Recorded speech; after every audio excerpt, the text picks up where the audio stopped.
गांधी चौराहा पर शव रखकर आरोपी के मकान तोड़ने और फांसी की मांग को लेकर भीम आर्मी आजाद समाज पार्टी ने किया प्रदर्शन। मंदसौर के अलाउदा खेड़ी में गांव में आपसी विवाद में हुई मारपीट में बाप बेटे घायल हो गए थे, जिन्हें इलाज के लिए उदयपुर भेजा था। 2 दिन बाद सोमवार को बेटी की मौत हो गई। इसके बाद आज शाम 4 बजे जेएस और भीम आर्मी संगठन के कार्यकर्ता मृतक के परिजनों के साथ शहर के गांधी चौराहा पर शव लेकर पहुंचे और सड़क पर शव रखकर प्रदर्शन किया। मौके पर एसडीएम, एएसपी सहित अधिकारी पहुंचे, लेकिन संगठनों के कार्यकर्ता कलेक्टर, एसपी को मौके पर बुलाने की जिद के साथ आरोपी के मकान पर बुलडोजर चलाने और आरोपी को फांसी देने की मांग पर अड़ गए। करीब 1.5 घंटे चले प्रदर्शन के बाद कलेक्टर गौतम सिंह और एसपी अनुराग सुजानिया मौके पर पहुंचे। इसके बाद मृतक के परिजन को 8 लाख और घायल को 50,000 की सहायता देने की बात पर परिजन माने। कलेक्टर गौतम सिंह ने बताया कि परिजनों को 4,50,000 की सहायता हम तुरंत दे रहे हैं। इसके साथ ही मृतक के बच्चों को स्कूल में एडमिशन की बात परिजनों ने की है। वे जब चाहेंगे हम इसकी व्यवस्था भी कर देंगे। उधर एसपी अनुराग सुजानिया ने बताया कि पिता पुत्र पर गांव के ही दशरथ ने हमला कर घायल कर दिया था। हमने आरोपी को उसी दिन हिरासत में लेकर मामला दर्ज कर लिया था। सुमन भील की मौत के बाद मामले में हत्या की धाराएं बढ़ा दी है। 30 दिसंबर को शहर कोतवाली थाना क्षेत्र के अलाउदा खेड़ी में आपसी रंजिश में गांव के दशरथ पिता प्रहलाद सिंह राजपूत ने आदिवासी पारूलाल पिता लिमजी और उनके पुत्र सुमन भील पिता पारूलाल को लाठी से पीट दिया था। दोनों को गंभीर हालत में जिला अस्पताल लाया गया, जहां दोनों पिता पुत्र को गंभीर हालत में राजस्थान के उदयपुर रेफर किया। 2 दिन चले इलाज के बाद उदयपुर में बेटे सुमन की मौत हो गई। वहीं पिता की हालत भी नाजुक बनी हुई है।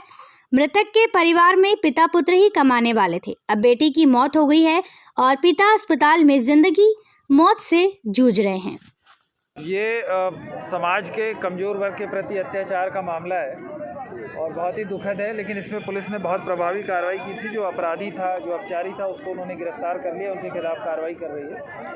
परिवार के लोग, समाज के लोग इस बात से बहुत व्यथित थे। उनको जो राहत में जितनी सहायता राशि मिलनी थी उसके संबंध में उनको बता दिया है। बच्चों की पढ़ाई लिखाई के संबंध में भी मैंने उनको बता दिया है।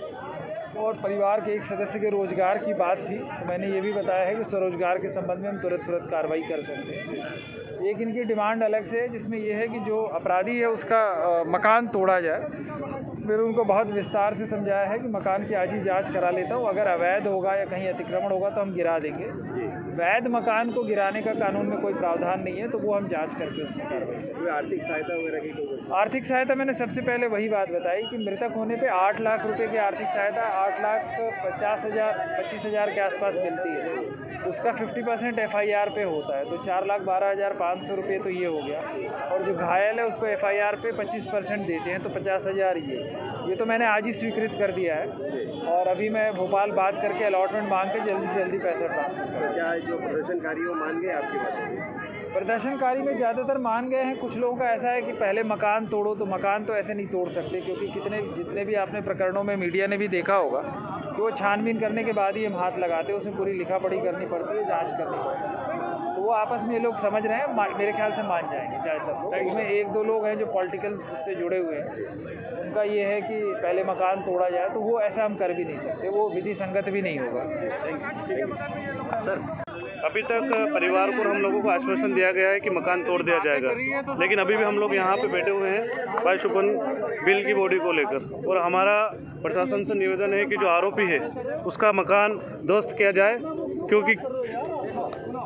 क्योंकि यहाँ पे जो मंदसौर में देखा जा रहा है कि यहाँ पे जाति देखकर भेदभाव होते हैं और जाति देखकर टारगेट होते हैं। अगर आरोपी अभी तक मुस्लिम होता तो उसका मकान टूट चुका होता। तो हमारा प्रशासन से यह निवेदन है कि 2 दिन का बोला है, अगर 2 दिन के अंदर प्रशासन अगर सहयोग नहीं करता उसका मकान तोड़वाने में, तो हम खुद भीम आर्मी आजाद समाज पार्टी और जेएस मिलकर उसका मकान तोड़ेंगे।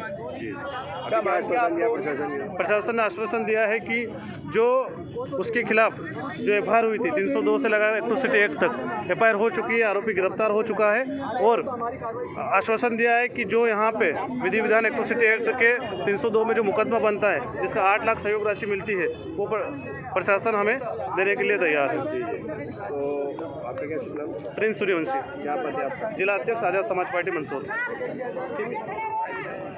देखिए 30 दिसंबर को मतलब 10-11 बजे सुबह के टाइम पे एक मारपीट की सूचना आई थी, जिसमें अलाउदा किड़ी गांव में पिता पुत्र पारूलाल पिताजी और सुमन भील जो पुत्र हैं उनके साथ एक व्यक्ति ने मारपीट करी थी।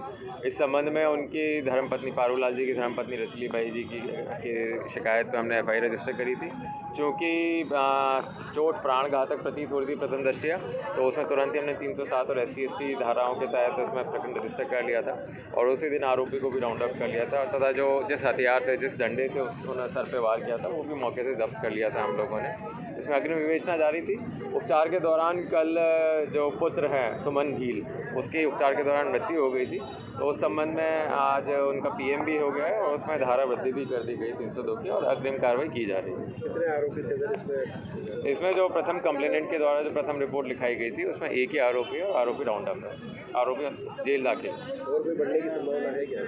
जैसी विवेचना होगी हम आरोपी जिस तरह साक्ष्य के हिसाब से जो भी आरोपी बनेगा उसको आरोपी बनाया जाएगा। प्रदर्शनकारी कुछ मांग कर रहे हैं सर, उसके लिए क्या कहा? अभी यहाँ पे कुछ परिवारजन और कुछ सामाजिक संगठन के लोग इकट्ठा हैं गांधी चौराहे पे, जिनके द्वारा डिमांड रखी गई। कुछ उनकी 3-4 बिंदुओं की डिमांड थी, जिसमें माननीय कलेक्टर साहब के द्वारा उनको आके उचित जो क्षेत्राधिकार के आश्वासन है वो दिए गए और जो वैधानिक कार्रवाई है वो की जाए।